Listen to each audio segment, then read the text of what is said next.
बात करते हैं छंद के बारे में। तो मैं आपको बता देना चाहूँगा कि छंद से संबंधित आपके एग्जाम में कौन कौन से छंद दिए गए हैं वो देखना। आपके सिलेबस में जो छंद हैं वो छंद इस प्रकार हैं। एक तो आपके सिलेबस में है गीति का छंद है, गीति का। दूसरा आपके सिलेबस में है हरि गीति का, और तीसरा छंद है आपके सिलेबस में, और अगला है कुंडलिया, और फिर है आपके सिलेबस में है द्रुत विलंबित, द्रुत विलंबित। फिर 6 नंबर पे है आपका वंशस्थ, वंशस्थ। फिर 7 नंबर पे है आपका कवित्त, और फिर 8 नंबर पे है सवैया। तो प्यारे बच्चों, इस प्रकार से आपके सिलेबस में ये 8 छंद दिए गए हैं। तो इन 8 छंदों को हम समझेंगे कैसे, इनको हम एग्जाम में कैसे सोल्व करेंगे, इसी के बारे में आज हम अध्ययन करेंगे या इसी के बारे में हम समझेंगे। तो बच्चों, इसी के बारे में आपके एग्जाम में यह पूछे जाएंगे कि हरि गीति का छंद क्या होता है, द्रुत विलंबित छंद क्या होता है, वंशस्थ क्या होता है। किसी की छंद के बारे में आप लोगों से पूछा जा सकता है। तो हम छंद को इस प्रकार से पढ़ें कि छंद क्या है, इसकी कोई परिभाषा पूछता नहीं है, तो हम डायरेक्ट रूप में छंद को समझने का प्रयास करें। और छंद को हम इस प्रकार से समझेंगे। पहले आपको एक सूत्र याद रखना है, वो सूत्र है य मा ता राज भान सलगा। तो प्यारे बच्चों, इस प्रकार से हमें यह सूत्र याद रखना है। इसका मतलब है य मा ता रा जय भा न स ल गा। तो इसमें जो चरण होते हैं, इसमें हम बात करते हैं अब चरण की। इस सूत्र के हिसाब से चरण की बात करते हैं।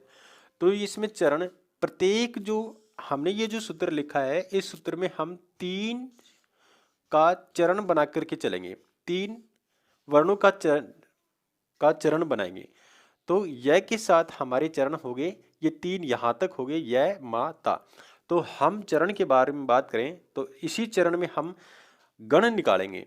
तो एक तो हमारा ये य शामिल हो गया, य के साथ हम 3 का जोड़ा करेंगे, तो य बराबर क्या हो गया, य मा ता। इसका मतलब ये हो गया। फिर हम मैं को लेंगे, मैं का मतलब क्या हो गया, मा। इसी के अगले 3 वर्ण जोड़ दो इसमें, मा ता रा। फिर ऐसे ही हम तय ता रा जय, इसकी 3 के जोड़े बनेंगे। ये क्या बन गया, तय बन गया। तय, तय किसका जोड़ा बना रहा है, ता रा जय, इसका जोड़ा बना रहा है। ऐसे ही रे को लेंगे हम, रा जय भा। इसका मतलब क्या हो गया, इसका मतलब हो गया रा जय भा।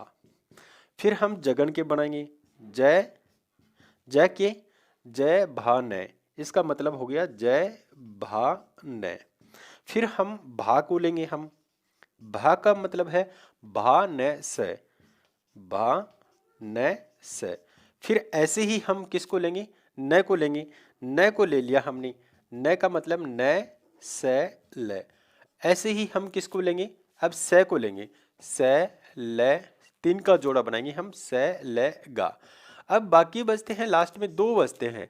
इस 2 का मतलब होता है, ये तो ल का मतलब होता है लघु मात्रा, और गा का मतलब होता है गुरु। तो इसका मतलब है ये लघु क्या है, ये गुरु क्या है। अब इसके बारे में हमें समझना है। तो हमें हमें इस सूत्र के आधार पर पूरे के पूरे छंद को हमें सॉल्व करना है। तो अब है इसको हम समझें कि इस य का मतलब हो गया, ये तो है यगण, ये क्या है, यगण। मैं का मतलब है मगण, तय का मतलब है तगण, रे का मतलब है रगण, जय का मतलब हो गया जगण, और भा का मतलब हो गया बगण, न का मतलब हो गया नगण, और इस स का मतलब हो गया सगण। तो प्यारे बच्चों, इस प्रकार से ये गण बनते हैं, छंद में ये गण बनते हैं। कितने बनते हैं आपके सामने ये रहे, 5 6 नहीं, 1 यगण, मगण, तगण, रगण, जगन, बगन, और ये हो गया नगन, और ये 8 नंबर पे हो गया सगन। तो इस प्रकार से हमारे छंदों में ये 8 गण होते हैं, जिसको हम इस प्रकार से इस सूत्र के हिसाब से हम इसमें निकाल सकते हैं। अब बात करें हम एग्जाम की दृष्टि से कि एग्जाम में हमसे किस प्रकार के प्रश्न पूछे जाते हैं, तो प्रश्न हमसे इस प्रकार से पूछे जाएंगे कि कोई एक छंद विशेष के बारे में हमसे पूछ लिया जाएगा, जैसे कुंडलिया छंद क्या है, इसको एक्सप्लेन करें, इसको उदाहरण सहित समझाएं। और कई बार हमसे मात्राओं के बारे में भी पूछ लिया जाता है। तो इनको पढ़ने से पहले हम अब मात्राओं के बारे में देखेंगे कि मात्रा हमें कैसे लगानी है, और मात्रा कैसे लगाएंगे और किस हिसाब से लगाएंगे, वो ही हमारे सामने महत्वपूर्ण बिंदु बन जाता है। किसमें? इसमें छंद में सबसे महत्वपूर्ण वो ही बन जाता है। तो अब हम बात करते हैं मात्राओं की कि इसमें हम मात्राएं कौन कौन सी या किस प्रकार से लगाएं। तो मात्रा लगाने के लिए आप यह देखना कि आप मात्रा कैसे लगाएंगे। मात्रा प्यारे बच्चों इसमें दो ही होती हैं, एक तो होती है लघु मात्रा, लघु मात्रा का निशान हो इसमें एक होता है, और एक होता है दीर्घ मात्रा। किसका? दीर्घ मात्रा। और छंद में दीर्घ मात्रा का निशान ये एस के आकार में है। तो इस प्रकार से हम मात्राओं को भी इसमें शामिल करेंगे। अब मात्रा हमें कैसे लगानी है, वो लघु, पहले हम लघु मात्रा के बारे में बात करें कि लघु मात्रा कैसे लगानी है। आप लघु मात्रा उसी वर्ण की लगाएंगे या उसी स्वर की मात्रा लगाएंगे जो लघु वर्ण होते हैं। जैसे हमने एक ए का नाम लिया, एक हमने ई का नाम लिया, एक हमने ऊ का नाम लिया, एक हमने री का नाम लिया, और एक हमने लिया लरी का नाम लिया। तो इस प्रकार से संस्कृत के ये जो 5 लघु वर्ण हैं, इन लघु वर्णों की मात्रा तो होगी प्यार बच्चों, ये मात्रा होगी लघु मात्रा होगी। वो क्या होगी? लघु मात्रा होगी। लघु मात्रा का मतलब हो गया ये एक निशान है। अब इसके अलावा जितने भी स्वर बचते हैं, चाहे आप लिख भी सकते हैं, जैसे एक हमने आ का नाम ले लिया, एक दीर्घ ई का नाम ले लिया, एक हमने दीर्घ ऊ का नाम ले लिया, एक हमने दीर्घ री का नाम ले लिया, और एक हमने ये लरी का तो प्रयोग दीर्घ में होता नहीं, इसलिए अब हमने ए का नाम ले लिया, आई का नाम ले लिया, औ का ले लिया, और अंकल औ का ले लिया। इस प्रकार से इन स्वर की जो मात्रा हमें किसी शब्द के साथ दिखाई देगी, तो उसको हम कहेंगे ये दीर्घ स्वर है। ये क्या है? दीर्घ स्वर है। और दीर्घ स्वर का निशान एस की आकार में इस प्रकार से नाम लिया जाता है, इस प्रकार से उसे लिखा जाता है। तो ये तो होगी मात्राओं की बात। मात्रा छंदों में 2 प्रकार की होती है, एक है लघु मात्रा, लघु मात्रा का निशान ये है, और एक है दीर्घ मात्रा, दीर्घ मात्रा का निशान ये है। और लघु मात्रा हम किसके साथ प्रयोग करेंगे, दीर्घ मात्रा का हम किसके कौन से वर्णों के साथ किस प्रकार से उसका प्रयोग करेंगे। इसी के साथ एक विशेष ध्यान देने वाली बात यही है, ध्यान देने वाली बात यह है कि ये तो स्वरों की मात्रा हो गई। अब कंफ्यूज हमें वहाँ हो जाता है जहाँ हम दीर्घ व्यंजन को देखते हैं, तब हम वहाँ कंफ्यूज हो जाते हैं।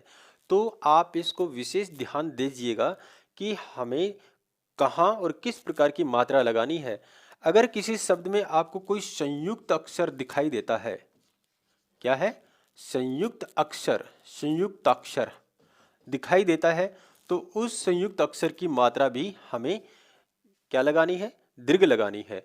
और एक ये तो दीर्घ स्वर हो ही गया, एक हमें लगानी है जो सानुस्वर होते हैं या अनुस्वार होते हैं। अनुस्वार, अनुस्वार का मतलब ये होता है, जैसे हमने ये लिख दिया, कंस लिख दिया, अब कंस के ऊपर ये बिंदी लगी हुई है, तो हम कौन से वर्ण के साथ दीर्घ मात्रा लगाएंगे?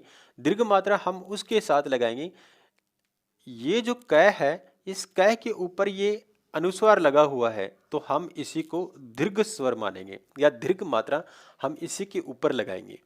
अब रही बात, हम हमारे सामने जो भी विसर्ग से युक्त शब्द आ जाएं, विसर्ग से युक्त शब्द आ जाएं, तो उस विसर्ग के साथ भी हम कौन सी मात्रा का प्रयोग करेंगे? दीर्घ मात्रा का ही प्रयोग करेंगे। जैसे मैंने ये लिख दिया अतः है, अतः है लिख दिया, इस ए की तो एक मात्रा हो गई, और ये लास्ट में जो वर्ण बचा है जो विसर्ग युक्त है, इसकी मात्रा लग गई, गुरु मात्रा लग गई या बड़ी मात्रा लग गई।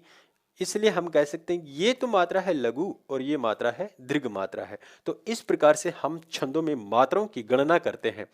अब यहाँ तक शायद आप समझ गए होंगे। अब हम बात करते हैं, आगे की बात करते हैं कि हमने जो सूत्र लिखा और आपके सामने सूत्र ये है कि छंदों में हम ये गण के रूप में इस प्रकार से सूत्र पढ़ते हैं, जिसमें हमने गण निकाला, यगण मगण तगण, ये जितने भी 8 गण माने हैं हमने, इनकी मात्राएं आखिर कैसे होंगी। अब मात्राओं के बारे में हम देखते हैं। देखिए हमने पहले लिखा है यगण लिखा, और यगण यगण की मात्रा हमने किस रूप में लिखा, यगण। यगण के जोड़े हमने किस रूप में बनाए, यगण के जोड़े हमने इस रूप में बनाए। इसका मतलब है य मा ता, इसके चरण हमने बनाए थे। अब इसकी मात्रा बनाएंगे। य के साथ कोई स्वर नहीं, केवल अकेला ए है, तो इसकी मात्रा होगी 1। ये माँ है, इसमें हमने आ की मात्रा को शामिल किया है, तब इसकी मात्रा होगी 2। ऐसे ही तय के साथ आ का स्वर लगा हुआ है, इसकी मात्रा होगी 2। ऐसे ही हम मगन की बात करते हैं। मगन की देखिए, मगन में हमने किस रूप में लिखा, मा तारा, ये हो गया मा तारा, तो इसकी मात्रा कितनी होगी 2, इसकी भी मात्रा 2 और इसकी भी 2। क्यों होगी, क्योंकि इसमें दीर्घ स्वर आ रहा है। फिर हम लेंगे तगण का। तगण, तगण का जोड़ा हमने किस प्रकार बनाया, ये ता रा जय, इस प्रकार से बनाया। अब इसमें मात्रा छटनी करें, ये ता की होगी 2, रा की होगी 2, ये जय की होगी 2। ऐसे ही रगण की हम करें। रगण में हमने किस प्रकार से लिखा, रा जय भा, तो रा की मात्रा होगी 2 और जय की मात्रा होगी 1 और भा की मात्रा होगी 2। इस प्रकार से हो गया। ऐसे ही जगन को हमने बनाया। जगन में हमने किस प्रकार से जोड़ा बनाया, जय भा न, तो जय की मात्रा 1 हो गई, भा की मात्रा 2 हो गई, न की मात्रा 1 हो गई। ऐसे ही भगन की मात्रा हमने बनाया। भगन का जोड़ा हमने बनाया भा न से, तो इसकी मात्रा कितनी होगी, भा की मात्रा 2, एन की 1, एस की 1। ऐसे ही नगन के हमने जोड़े बनाए, न से ल, तो इसकी मात्रा 1, से की मात्रा 1, ल की मात्रा 1। ऐसे ही लास्ट में हमारा बचता है सगण।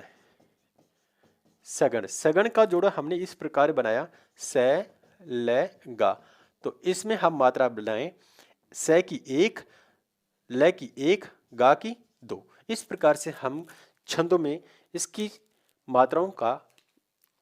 मात्राएं ऐसे लगाते हैं। अब हम बात करते हैं आगे की। तो आगे की बात हम यहाँ ऐसे करेंगे कि हमारे हिंदी में जो काव्यांश होता है, उस काव्यांश में दोहे भी होते हैं। मतलब जो कविता का जो पाठ होता है, उसमें हमें मात्राओं की छटनी करनी होती है, और उसी के आधार पर हम छंद का निर्माण करते हैं, या उन्हीं में छंद छिपे हुए होते हैं, और उसी छंदों को हम आज एक्सप्लेन करेंगे। तो अब हम बात करते हैं छंद की प्रकार कितने होते हैं, और वो ही हमारे एग्जाम में हमारे जो पाठ्यपुस्तक है, उस पाठ्यपुस्तक में पाठ्यक्रम के तौर पर छंद में लिखे गए हैं, और वो किस प्रकार से लिखे गए हैं वो देखिएगा। हमारे सामने जो 8 प्रकार के जो छंद थे, उसी छंद को हम 2 प्रकार से डिवाइड करेंगे। तो छंद हमारे सामने, छंद के 2 प्रकार होते हैं। कितने प्रकार होते हैं, 2 प्रकार होते हैं।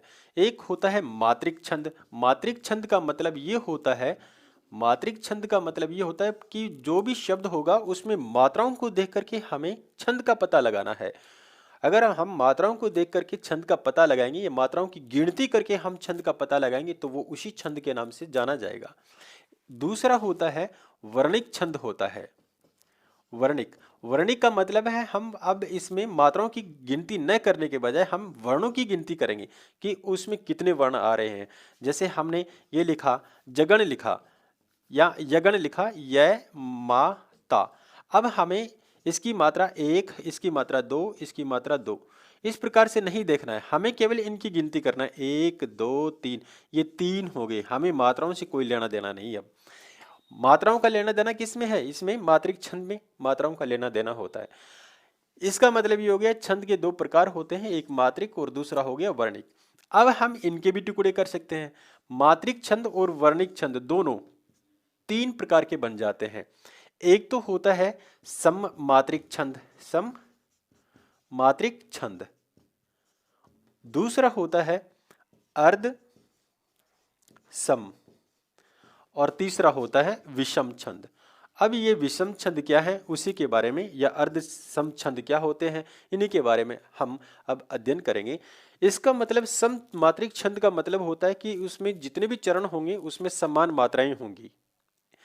अर्ध सम का मतलब, अर्ध सम मात्रिक छंद का मतलब ये होता है कि मान लो दो लाइनें हैं, जैसे दोहा की बात करते हैं, 4 लाइनें हो गई ऐसे ऐसे, दो ही लाइन है। इन दोनों लाइनों में एक कोमा यहाँ है, यहाँ पूर्ण विराम है, एक कोमा यहाँ है, एक पूर्ण विराम यहाँ है। ये जो भाग है यहाँ से लेकर यहाँ तक, इसमें मात्राएं अलग होंगी, और इस यहाँ से लेकर यहाँ तक जो भाग है इसमें मात्राएं अलग होंगी। ऐसे ही नीचे वाले भाग में मात्राएं अलग अलग होंगी। इस प्रकार से इनके 4 चरण बन जाते हैं, एक चरण ये, दूसरा ये, तीसरा ये, चौथा ये, इस प्रकार से 4 चरण बन जाते हैं। इन चारों चरणों में अलग अलग मात्राएं होती हैं। अगर इस प्रकार की कंडीशन हमें जहां दिखाई देती है तो समझ लेना कि वे अर्धसम मात्रिक छंद है। वो किस प्रकार के हैं? अर्धसम मात्रिक छंद है। अब बात करें विषम मात्रिक छंद की। विषम मात्रिक छंद का मतलब ये होता है, यह होता है कि मान लो 4 चरण हो गए या 6 चरण, इसमें विषम मात्रिक छंद में 6 ही चरण होंगे। एक लाइन ये, 2 3 4 5 6, 6 प्रकार की लाइनें होंगी। यहाँ पूर्ण विराम होगा नहीं, हाँ।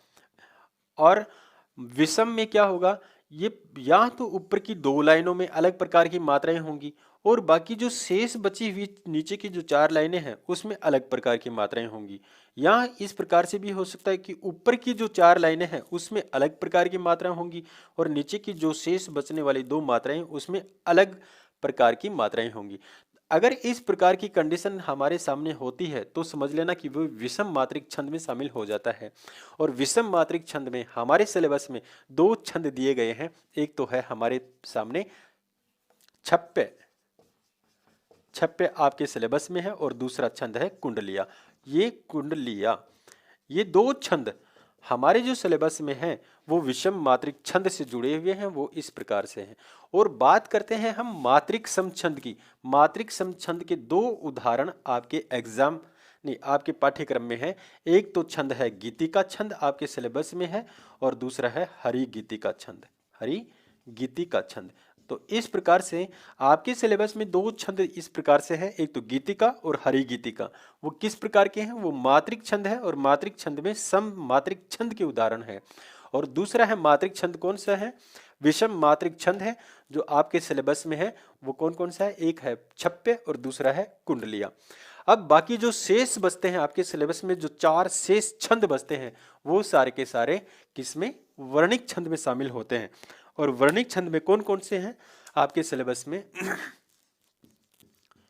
वर्णिक छंद में हमारे पाठ्यक्रम में एक तो है कौन सा? द्रुत विलंबित है, द्रुत विलंबित 1 नंबर। दूसरा है कवित छंद, आपके सिलेबस में है कवित। तीसरा है वंशस्थ, वंशस्थ। और 4 नंबर का जो छंद है वो है सवैया। तो प्यारे बच्चों, इस प्रकार से आपके सिलेबस में 12वीं क्लास का जो हिंदी साहित्य का काव्यांग परिचय जो पाठ्यक्रम के तौर पर दिया गया है, वो पाठ्यक्रम आपके सामने इस प्रकार से है। 4 तो आपके सिलेबस में है, गीतिका, हरिगीतिका, छप्पे और कुंडलिया। 4 तो छंद है मात्रिक छंद से, जो मात्रिक छंद के उदाहरण सम मात्रिक और विषम मात्रिक के रूप में है। और शेष बचने वाले जो वर्णिक छंद है वो आपके सिलेबस में इस प्रकार से हैं। इस प्रकार से ये 8 जो छंद हैं आपके सिलेबस में 6 नंबर कवर करते हैं, 6 नंबर कवर करते हैं। तो इन 6 नंबर को हम किस प्रकार से हासिल करें उसी के बारे में अब हम अध्ययन शुरू करेंगे।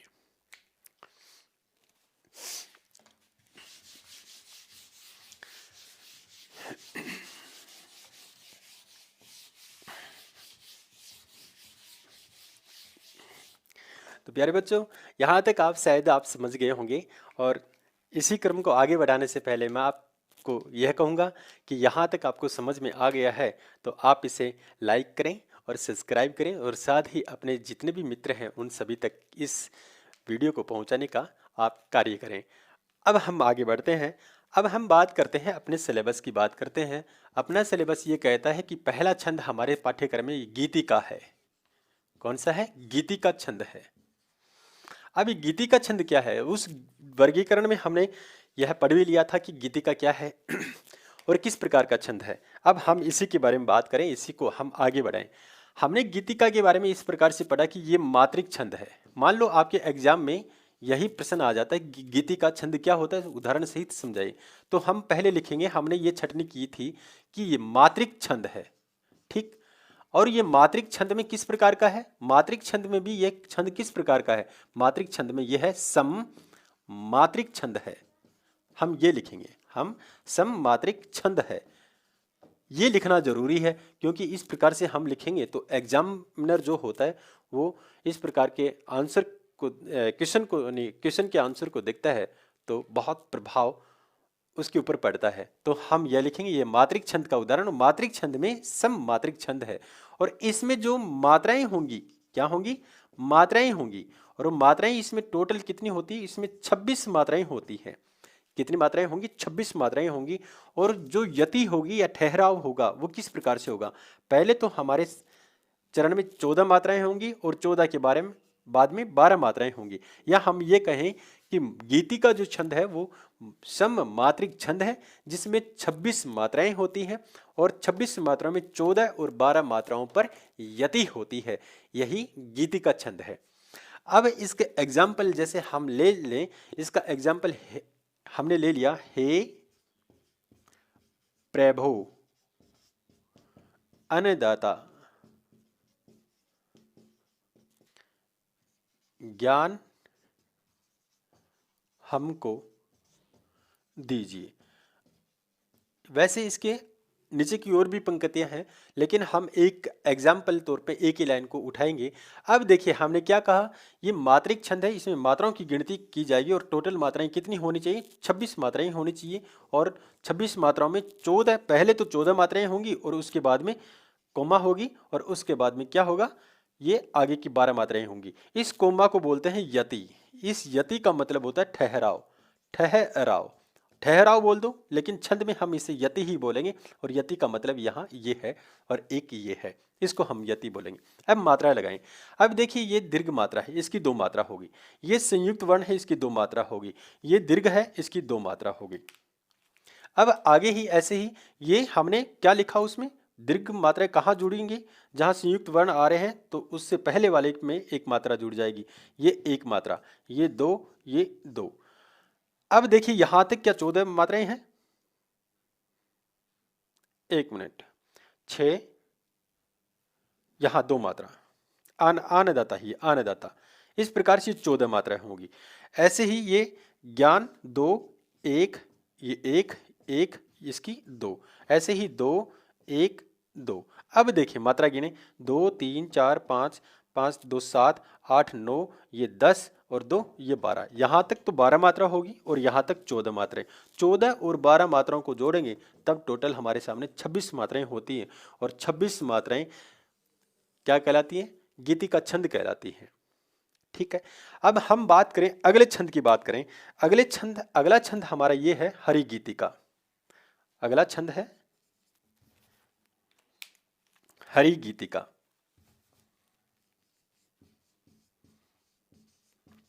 अब प्यारे बच्चों, हरि गीतिका छंद बहुत बढ़िया है, बहुत सरल है। अगर हम गीतिका छंद को समझ जाते हैं तो हरि गीतिका अपने आप ही बन जाता है। आप इसमें क्या करेंगे, इसमें गीतिका छंद से पूर्व 2 मात्रा जोड़ दो। गीतिका छंद से पूर्व 2 मात्रा जोड़ दो, तो 2 मात्रा जोड़ने पर गीतिका छंद में हमने क्या पढ़ा, इसमें हमने 26 मात्राएं पढ़ी और इसमें 2 मात्रा शुरू में जोड़ दो। कहा, शुरू में जोड़ दो, टोटल कितनी होगी, इसमें 28 मात्रा होगी। आप इसी पंक्ति का उदाहरण अपने एग्जाम में दे सकते हैं, लेकिन हमें क्या करना पड़ेगा, यहाँ पहले चरण में हमें 2 मात्रा और जोड़नी पड़ेगी। आप कहीं भी एक वर्ण लिख सकते हैं जहाँ गुरु वर्ण आए, तो इसका मतलब हरि गीतिका का मतलब ये हो गया। हम ऐसे भी लिख सकते हैं, गीतिका छंद के शुरुआत में 2 मात्रा जोड़ देने से हरि गीतिका छंद बनता है। हम इतना ही लिखें, क्या लिखें, हरि गीतिका छंद किसे कहेंगे, हरि गीतिका छंद उसे कहेंगे यह एक मात्रिक सम छंद है जिसमें 28 मात्राएं होती हैं। और ये 28 मात्राएं कहाँ कहाँ होंगी, पहले तो हमने गीतिका छंद में क्या पढ़ा, शुरू में 14 मात्राएं होंगी, लेकिन अब हरि गीतिका में 14 नहीं होंगी, 16 हो जाएंगी। 16 और 12 मात्रा टोटल 28 मात्राएं हो जाती हैं। अब हम कहेंगे हरि गीतिका छंद जिसमें यह मात्रिक छंद है, जिसमें 28 मात्राएं होती हैं, जिसमें ये 28 मात्राएं 16 और 12 मात्राओं पर यति के रूप में होती है। पहले चरण में 16 और दूसरे चरण में 12 मात्राएं होती हैं। हम ऐसे भी लिख सकते हैं, अर्थात गीतिका छंद के शुरू में 2 मात्रा जोड़ देने से हरि गीतिका छंद बनता है। बस यही हमारा हरि गीतिका खत्म हो जाता है। इसका एग्जाम्पल हम दे सकते हैं, जैसे हमने ये एग्जाम्पल भी ले लिया, इसके पूर्व हमने एक वर्ण जोड़ दे दिया तो समझ लेना कि वो हरि गीतिका बन गया। अब हम आगे बात करते हैं। तो ये समय लंबा होने की वजह से हम इसको यहीं विराम लेना चाहेंगे और आप जुड़े रहिएगा। और आप एक बार इन्हीं का छंद का परिचय देखिएगा और उसके बाद में हम आपके सिलेबस में जो शेष बचने वाले जितने भी छंद हैं उन छंदों को हम लेके आएंगे। तब तक के लिए आप इसी चैनल से जुड़े रहें और हम शीघ्र ही इस पार्ट को आगे शीघ्र ही जारी करने का प्रयास करेंगे। तब तक के लिए शुक्रिया, धन्यवाद।